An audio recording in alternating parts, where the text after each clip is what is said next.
gente dividiu entre o passe e a evangelização. Agora tem muita gente no passe. A gente fez um curso de passe que foi ótimo, a galera aderiu e está todo mundo lá no passe. Então, não estavam mais precisando de mim. Eu estou mais na evangelização infantil, dos pequenininhos, de 3 a 6 anos, e nas palestras. E é a minha segunda vez aqui. Eu gosto muito de vir aqui. É um centro menor. E eu sinto que quando a gente está em menos pessoas, parece que a gente tem mais troca, mais conexão com as pessoas, assim. E eu fico muito feliz de estar aqui. Obrigada pelo convite. Muito obrigado pela sua presença. A casa é sua. Obrigada. Pessoal, serei breve e convido vocês a participarem, porque eu gosto de não estar sozinha aqui. Eu gosto de estar entre os meus irmãos, eu gosto de estar em família, como estamos hoje. Então, fiquem livres. A palestra é nossa. E vamos lá. Começo com uma pergunta. No que vocês pensam? Qual é a primeira imagem que se forma a mente? Quando eu digo a vocês, pessoal, eu recebi um convite para alguma coisa, eu fui convidada para fazer algo. Quando eu digo a palavra convite, convidar, por acaso vocês pensam em algo assim?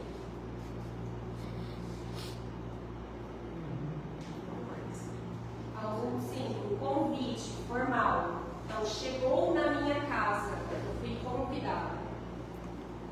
Ou então você pode me falar assim, pô, Mariana, depende, né? Você foi convidada para um casamento, aí provavelmente vai chegar algo assim.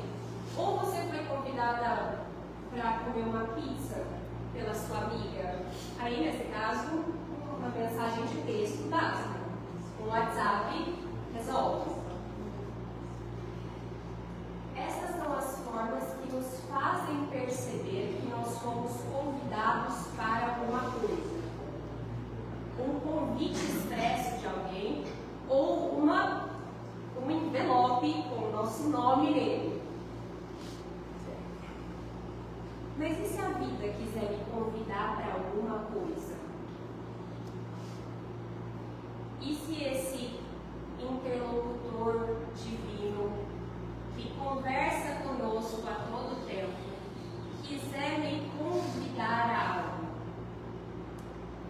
Como é que ele vai fazer? Nós sabemos que ele não envia cartas. Infelizmente. Eu acho que a minha evolução seria mais rapidinha se me enviassem cartas. Maria, prezada Mariana, venho através deste convidá-la a ser mais gentil com a sua família. Você fala, opa, ok, mas não é assim. Para ilustrar os convites da vida, eu convido vocês expressamente a me acompanharem as manhãs de uma pessoa que sou eu. Mas eu vou me referir a ela na terceira pessoa, só para não ser tão constrangedor, tudo bem? Rita, vamos falar de Rita. Rita se levanta de manhã e vai à academia. Então ela acorda, troca de roupa, toma um cafezinho preto e aí sai de casa a pé, porque a academia é próxima à casa dela. Ao longo dos anos, a rua na frente da casa dela foi se tornando mais e mais movimentada. Antes era uma rua bem pacata, bem tranquila, mas agora não é. É uma rua lotada. Então ela para diante da faixa de pedestres ali e ela tem que fazer uma coisa que é muito simples. É simples de execução, mas é complexa ao mesmo tempo, que é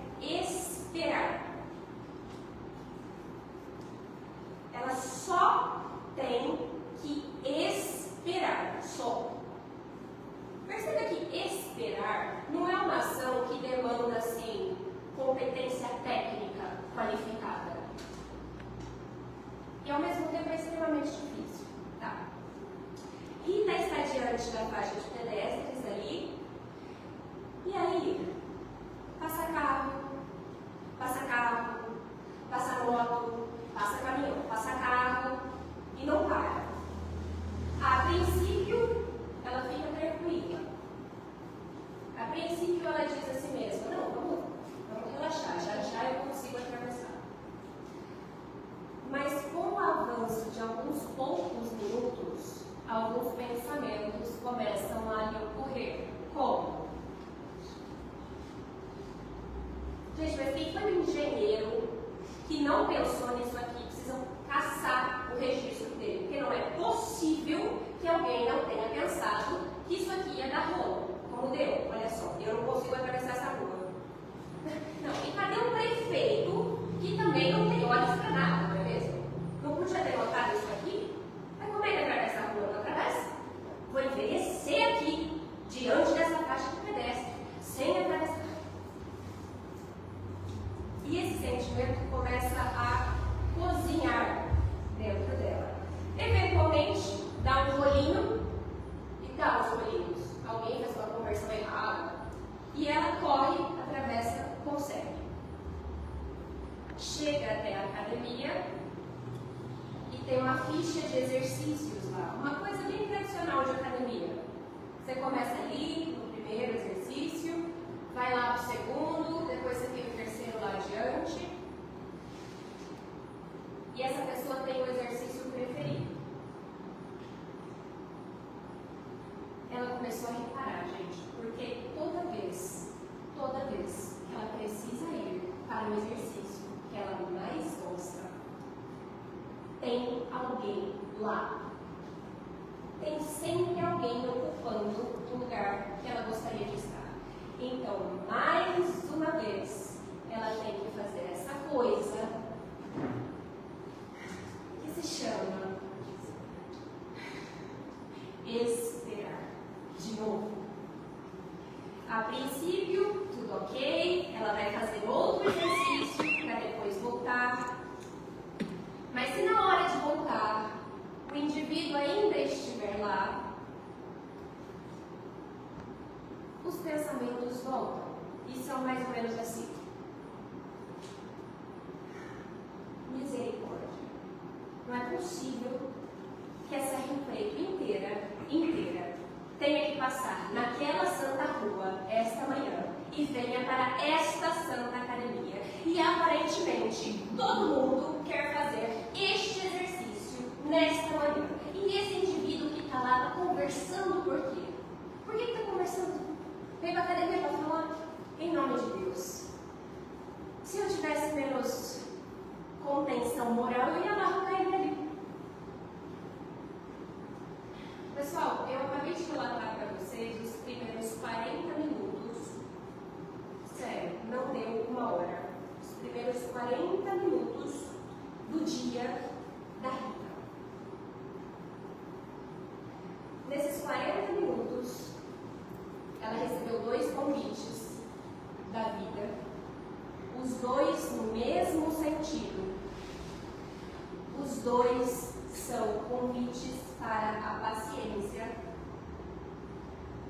para a verdadeira ciência da paz. E esse tema é importante não só em razão do número de convites que nós recebemos diariamente para sermos pacientes. Vocês bem notaram? Eu cheguei aqui essa manhã e tive um probleminha para colocar minha apresentação ali. Gente, eu achei isso providencial. Inclusive,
tem 28 capítulos, fora a introdução. 28 capítulos. Consideremos que o último é uma coletânea de preces espíritas. Então são 27 capítulos temáticos. 27 temas. Gente, para o Evangelho, 27 temas não é muita coisa. E o Evangelho reservou um capítulo inteiro, capítulo 9, para falar sobre paciência. Bem-aventurados os que são brandos e pacíficos. Todo um capítulo dedicado a este tema. Eu acho isso muito simbólico. E logo de início, assim que abrimos o capítulo, nós descobrimos que bem-aventurados os pacíficos, porque serão chamados filhos de Deus, nos diz o Evangelho de Mateus. Bem-aventurados os pacíficos, porque serão chamados filhos de Deus. Nós percebemos com muita clareza que a paciência e a brandura são leis divinas. A necessidade de desenvolvimento da paciência é inerente ao nosso desenvolvimento. Não há evolução moral sem desenvolvimento da paciência. Portanto, tudo que fere a paciência é condenável. Como, por exemplo, a violência. Isso é fácil perceber. Se alguém é violento, colérico, lembrando que cólera é uma irritação forte, é o que nos leva à fúria, fere a lei de paciência. Mas não só, porque o Evangelho de Mateus continua. Quem quer que se puser em cólera contra seu irmão, merecerá condenação pelo juízo. Tudo bem, fácil de perceber.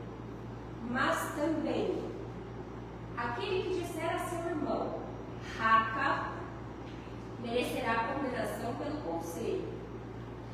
E aquele que lhe disser, és louco, merecerá ser condenado ao fogo do inferno.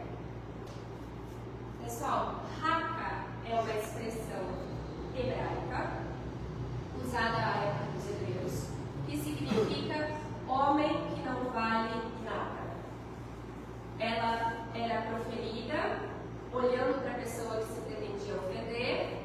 Então a pessoa dizia raca, homem que não vale nada, cuspia no chão e saía caminhando. Uma coisa bem deselegante.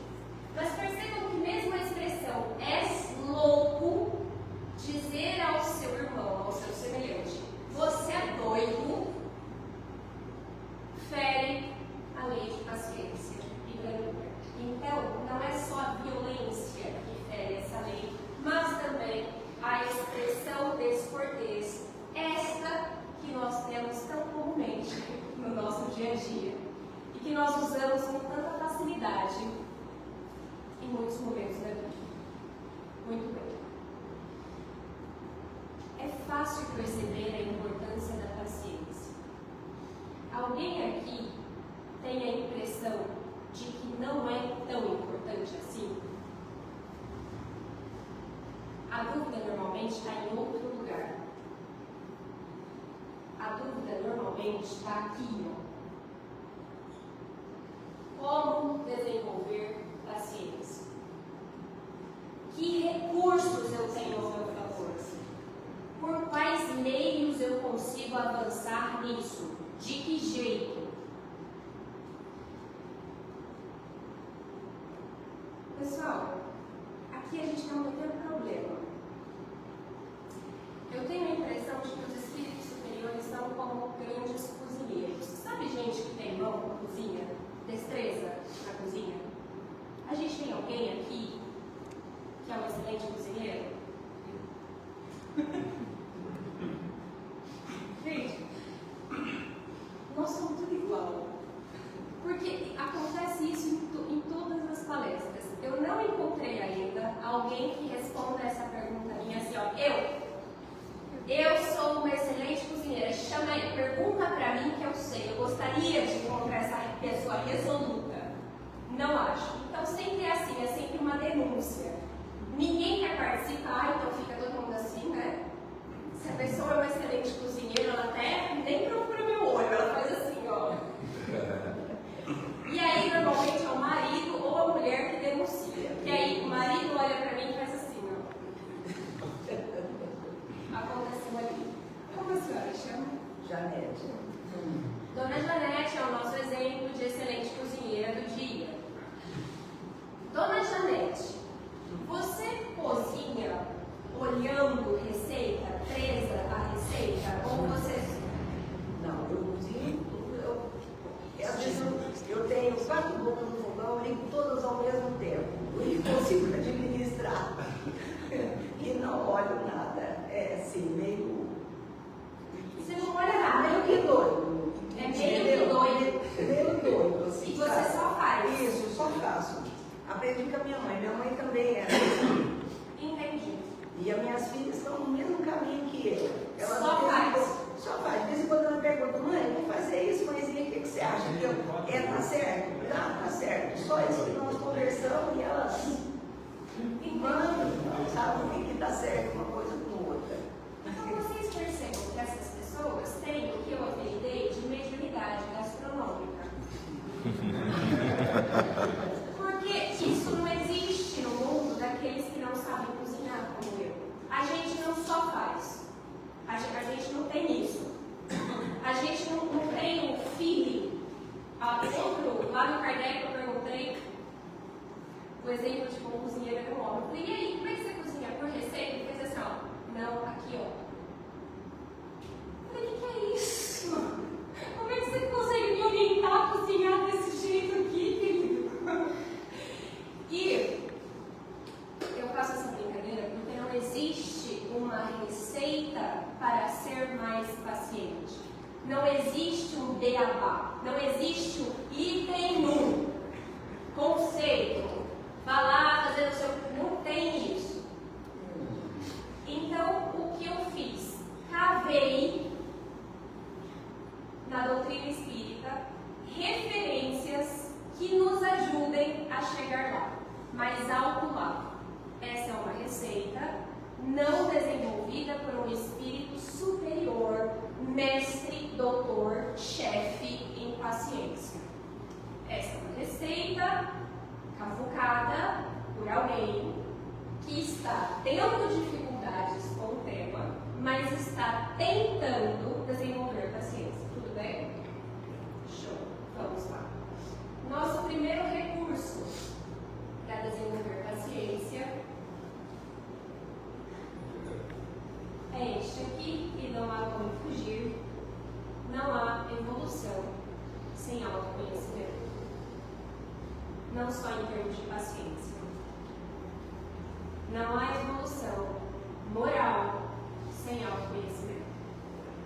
Quem nos conduz, quem nos ajuda, é Joana de Ângeles. Nosso primeiro passo em termos de autoconhecimento é uma autoanálise.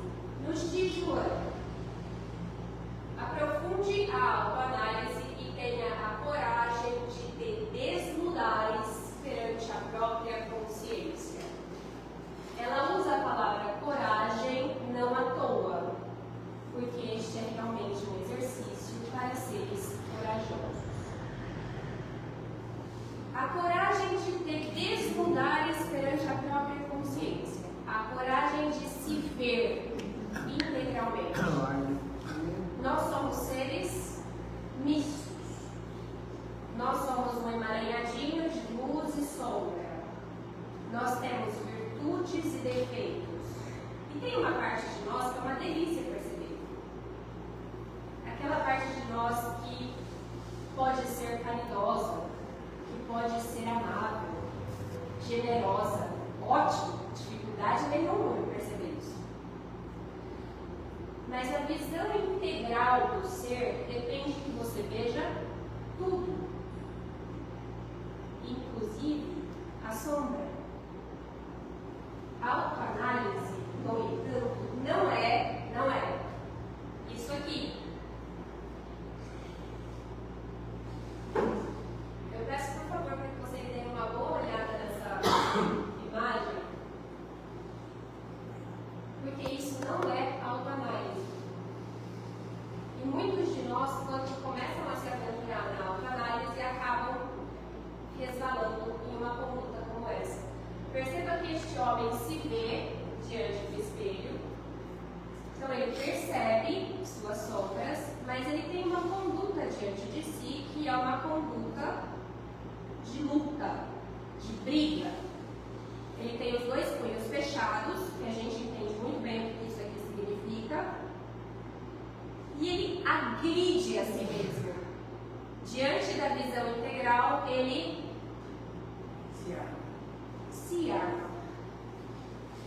Isso não é autoanálise.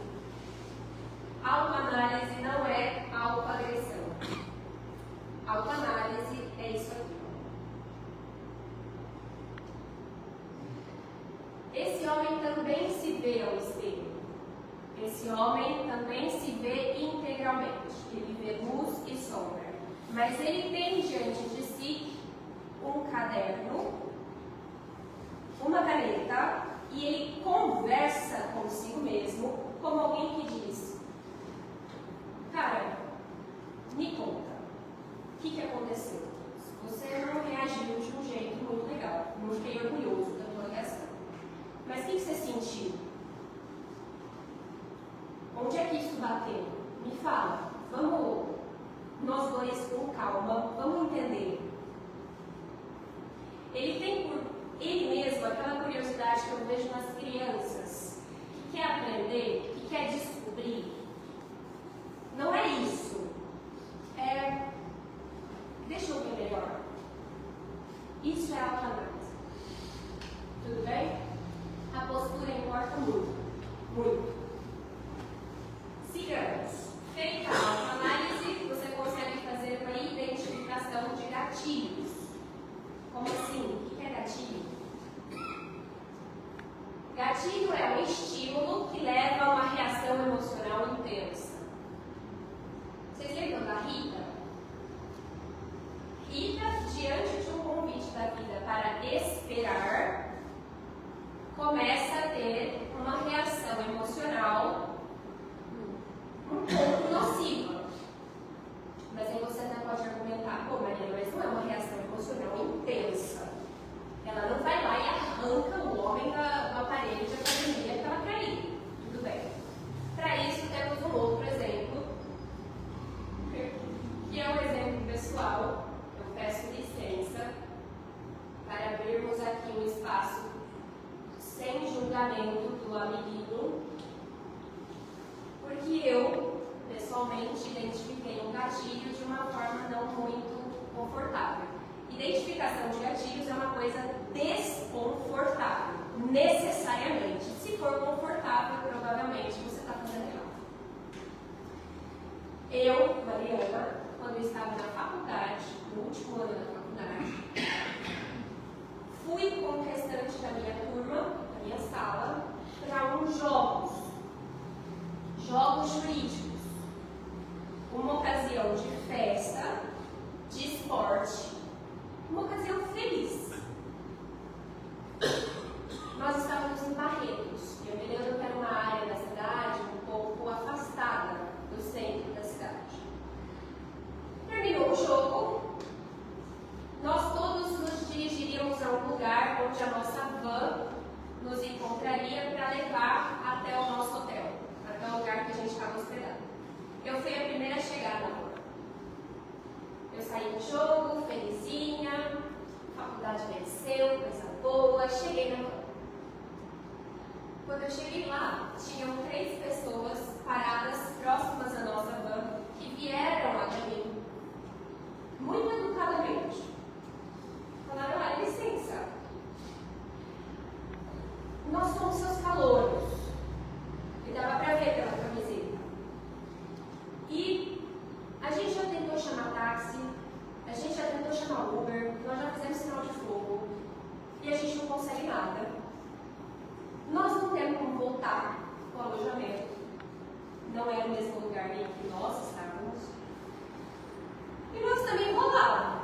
Será que vocês, a sua turma, não pode dar uma carona para a gente até o lugar que a gente está? De boa vontade, respondi: claro, gente, é óbvio. Sim, entra aí, fica à vontade. Sem ter a delicadeza de consultar o resto da turma. Não fiz por querer, não fiz para provocar ninguém. Fiz realmente de boa vontade, porque a outra opção me pareceu absurda, que era falar: não, fica aí vocês, volta a pé, que Deus te abençoe. Não ia conseguir. Ocorre que, quando o restante da turma chegou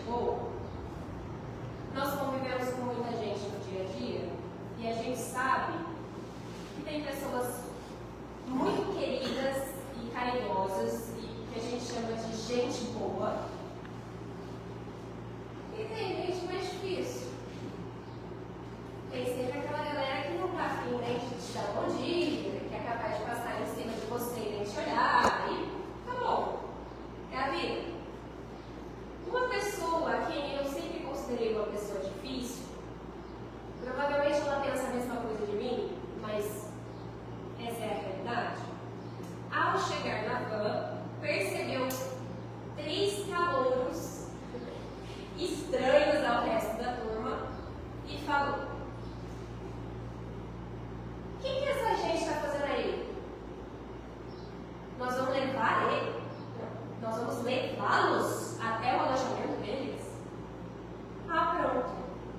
Agora eu virei mãe de 3 crianças? Agora eu tenho que trabalhar na calor? Ah, pronto. Tá perdido o mundo. Deixa eu ser a pé. Assim aprende. Nem trote eles tomam. Por que não largou a pé? E essa chacota cresceu um pouco, a ponto de se tornar impossível para mim. O meu limite foi atingido. Sabe a gota que entorna o copo? Copo entornado, Mariana se levanta na van, levanta o dedinho assim, ó, e diz: fulana, você é uma selvagem. Você é selvagem. É impossível conviver com você. É uma pena para a sociedade ter que conviver com você. Uma pena. Você não consegue nem fazer um favor por calor do seu. Para que você serve, então? Gente, eu ofendi a menina de várias formas. A nossa faculdade tinha acabado de ganhar um jogo. Estava todo mundo feliz. Imagina o clima da van.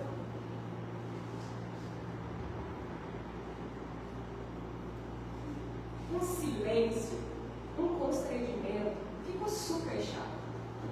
Super chato. Eu olho para trás, não tenho orgulho nenhum de ter ofendido uma pessoa. Isso não me orgulha. Mas isso me serviu, ao menos, para identificar um gatilho. E isso é muito bom. Se você se impacientou, perdeu a paciência, ofendeu uma pessoa, pô, pelo menos, isso serve para você fazer uma autoanálise e falar: tem aqui uma coisa que, galera, se eu encontro um desse, a temperatura sobe e me tira do sério. Nós sabemos que, como filhos de Deus, nós temos inúmeros recursos em nós para lidar com as situações de uma forma muito mais respeitosa e muito mais madura como adultos. Aquela época era o que eu tinha e aconteceu assim. Mas pelo menos eu consigo fazer o que a Joana nos propõe. Enumere as suas mais graves emoções perturbadoras e raciocina sobre a vigência do teu comportamento. Pessoal, Joana diz enumere. E eu sugiro que a gente leve o enumere no sentido literal. Pegar um papel e tem pode pôr um título lá: me tira do sério, 2 pontos. Item 1, pessoas grosseiras. E vai enumerando. Isso é um excelente exercício de autoanálise. E a partir disso, você consegue fazer uma coisa que se chama previsão de tempo inferior. Eu adoro isso aqui. O clima fora é semelhante ao clima dentro. A gente sabe que o clima fora sofre modificações drásticas. E um dia está frio, ainda mais aqui. No outro está quente. Tem dias muito ensolarados e tem dias extremamente nublados. E tem coisas que fazem o tempo fechar. Se você fez seu exercício de enumeração de gatilhos, você já sabe o que faz o tempo fechar. E veja bem, se você sabe que vai chover e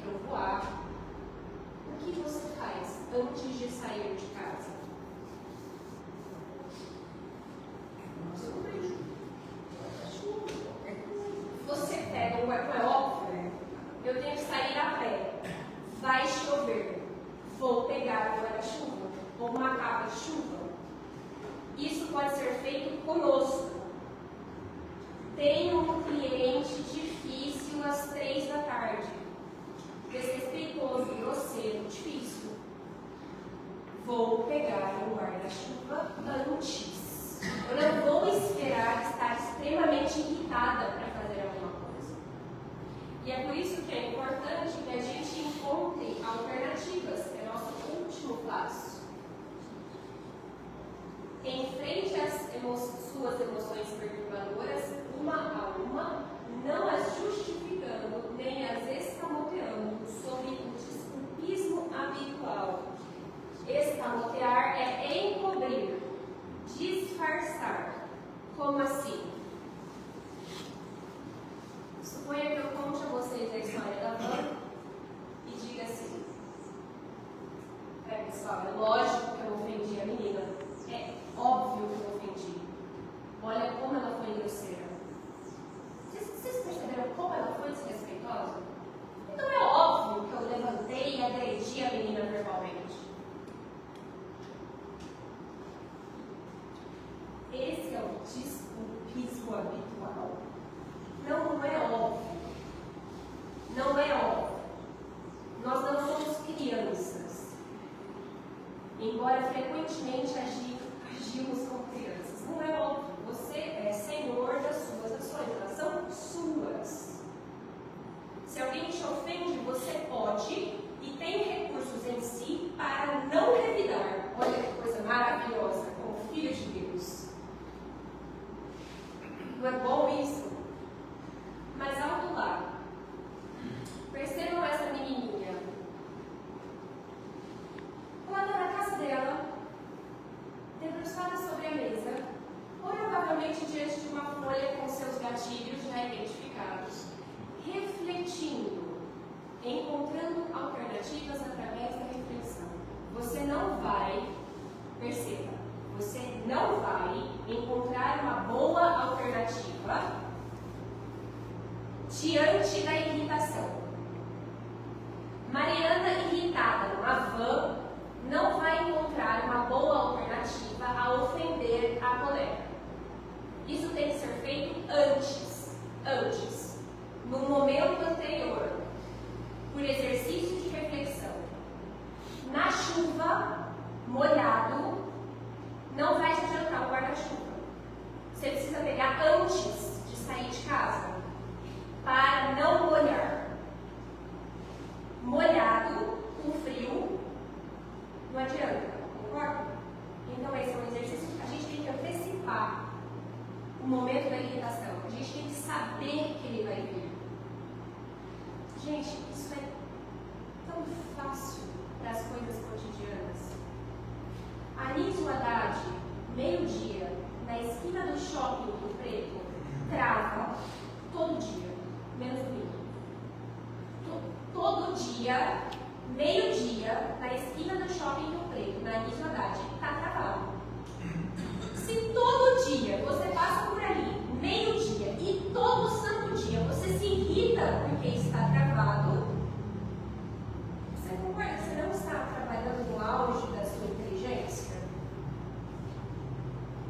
Gente, é até ofensivo, como filhos de Deus, não encontrarmos alternativas diante de algo absolutamente previsível.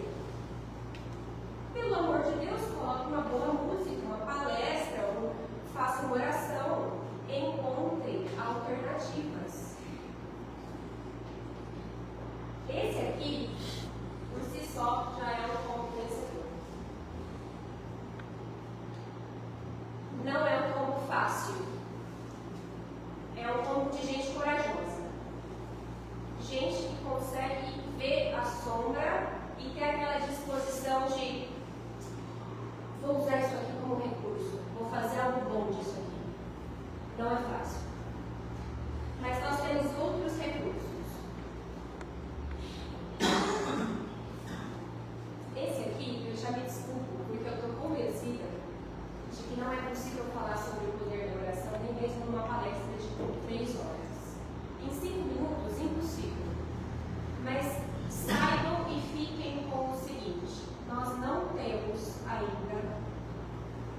não consegue dimensionar, a gente não consegue mensurar o poder de uma oração.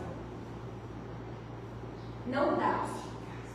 Mas a verdade é que isso aqui realmente nos conecta com forças superiores. Isso aqui realmente nos dá forças para fazer o que quer que a gente queira fazer. Nós costumamos dizer por aí, em causas perdidas, em situações que a gente acha que são perdidas, o que me resta é rezar. Se o que te resta é rezar, te resta muita coisa. Mas muita coisa. Só lembrando de um único detalhe. Tem uma coisa que não é oração e a gente costuma fazer com alguma frequência, que é isso aqui, ó. Pai nosso que estás nos céus, santificado seja o nosso nome, venha o nosso reino. Que hora que eu agendei o médico? Acho que foi essa mesmo. Seja feita a nossa vontade, assim na terra como no céu. Rolagem da Deus. Gente, não adianta? Ai, mas foram as palavras que Jesus ensinou. Nos diz o capítulo: pedis e obtereis. O que adianta as frases que maquinalmente articulais umas às outras? Você nem sabe o que você está falando, porque você nem está ali. Pessoal, você não precisa de palavras bonitas, não tem essa necessidade. Mas você precisa ser honesto e estar presente para fazer uma oração. Há pensamentos que são mais oração do que Pai Nosso. Sabe quando você morde alguma coisa muito gostosa? Tipo uma fruta muito boa, você morde, ela está perfeita. E aí você pensa assim, nossa Pai, que maravilha, muito obrigado, uma delícia isso aqui. Melhor que o Pai Nosso desatento. E o nosso último recurso, e o mais singelo deles, é contexto. Lembrar o contexto, basicamente, mas a gente tende a esquecer. Lembrando o contexto, você é um espírito circunstancialmente encarnado, sim, mas é um espírito. Já não esteve encarnado. Um dia não estará encarnado. Então você não é esse invólucro de carne aqui, de matéria. Esse espírito está encarnado na Terra para evoluir. Não é essa a proposta? Tá. Mas o espírito que está encarnado na Terra para evoluir não encarnou sozinho. Não, encarnou em grupinho. No caso, um grupo bem grande. Você é 1 em 8 bilhões. A gente nem consegue saber que número é esse, né? Que número é esse? Mas você pode argumentar, Mariana, eu não convivo com toda essa gente. Tá vendo? Isso aí? Vou ficar no mundo, tá certo? Aqui em Rio Preto, você é 1 em 500 mil. Mais ou menos.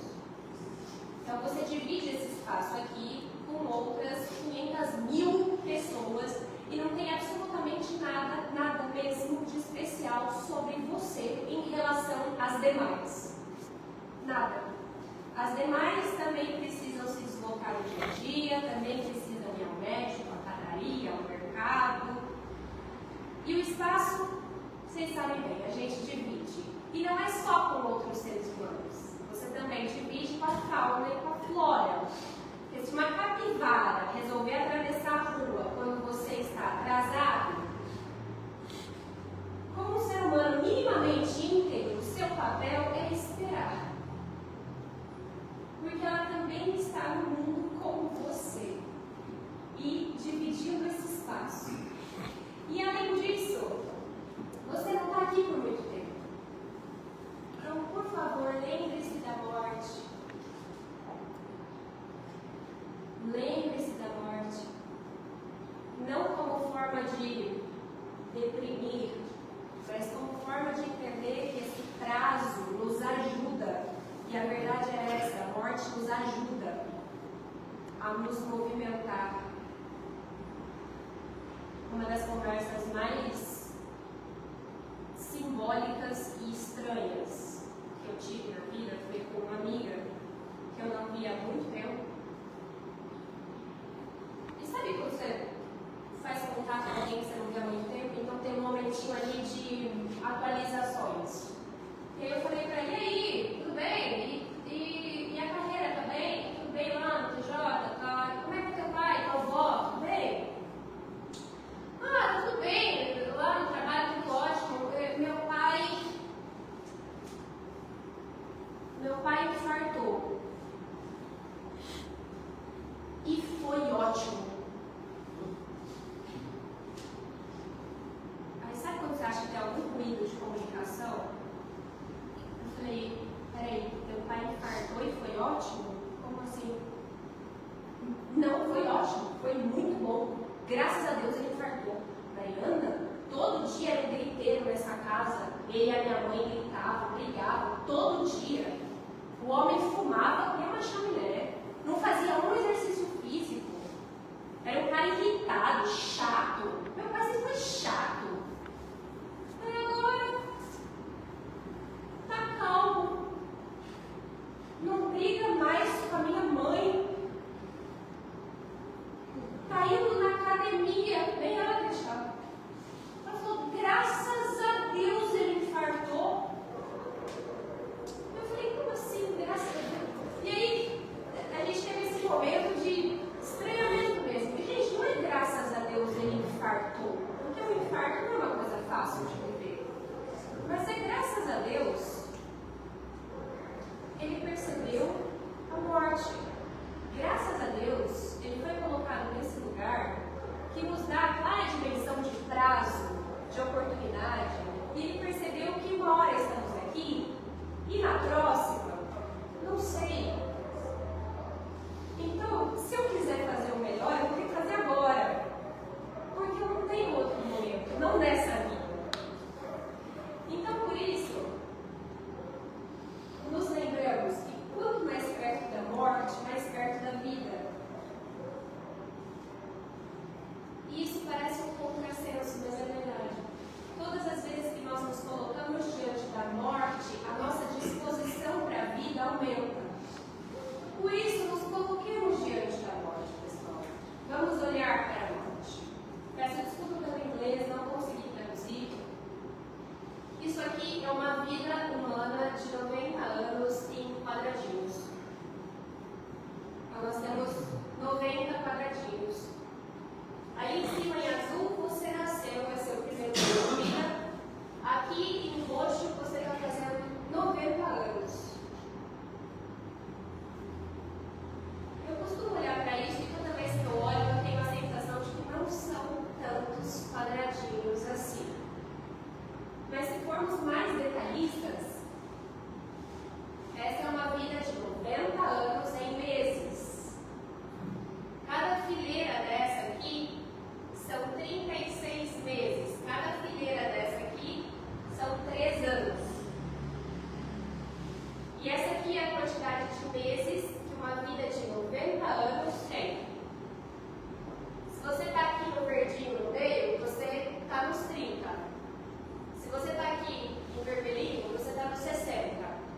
Mas cuidado, porque a vida não te prometeu nada. Você pode morrer ali no primeiro terço, crianças morrem, adolescentes morrem, jovens adultos morrem. Se você fez 90 anos e acha que está fazendo hora extra na Terra, isso não existe. Ninguém faz hora extra em mundo de provas e expiações, gente. E nós temos cada vez mais centenários, certo?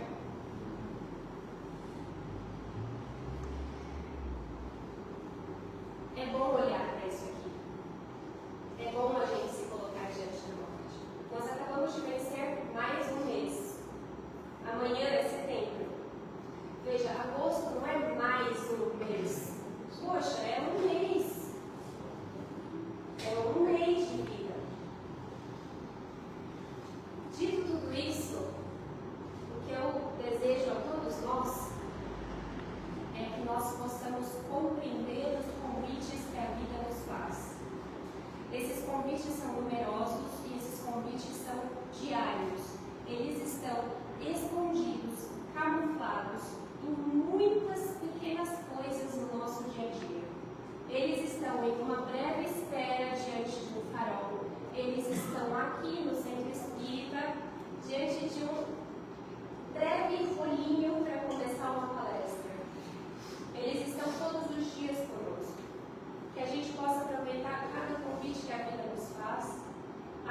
devolvendo a eles o necessário valor, agradecendo por eles. Para isso temos recursos, temos o autoconhecimento à nossa disposição, e isso é uma coisa que só nós podemos fazer por nós mesmos. Temos oração, que Deus nos ajude a perceber o necessário valor da oração. Nós temos essas formas de nos lembrar todos os dias de como a vida é preciosa, de como cada dia vem repleto de oportunidades para sermos um pouquinho melhor em cada coisa. Desejo a nós uma feliz evolução.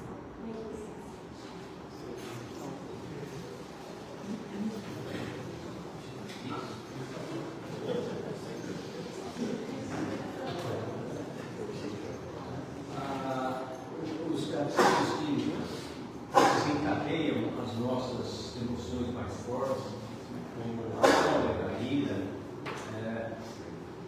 eles são originados do instinto de defesa que nós temos, a defesa do ego, a defesa da personalidade.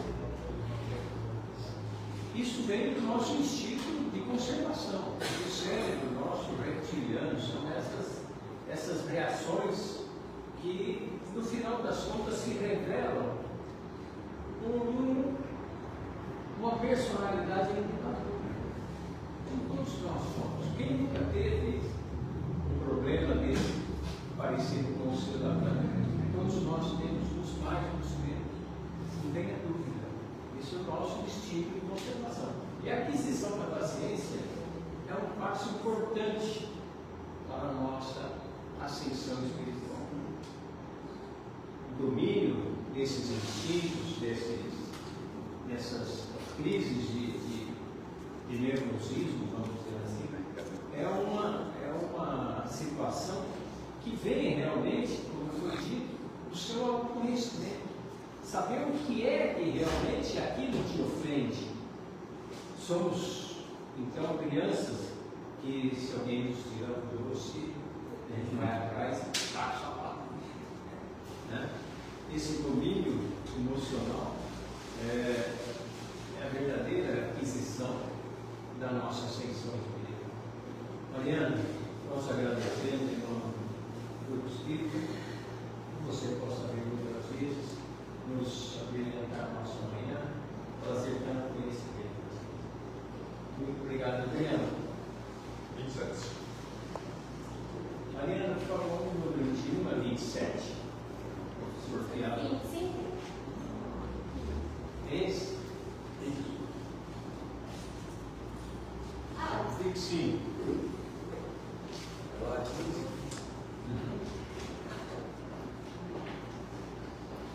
Mais um.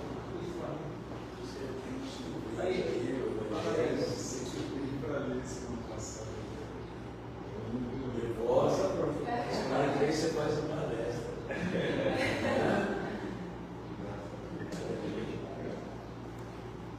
As portas e o Evangelho, se alguém quiser o Evangelho. Temos Evangelho sobre o Espiritismo. Quem quiser levar para casa, presentear alguém, está à disposição. Iniciação ao conhecimento espírita também está à disposição. Temos tortas, escondidinho, lasanha e etc. à disposição. Convido os passistas para a gente passar para a nossa segunda parte do trabalho.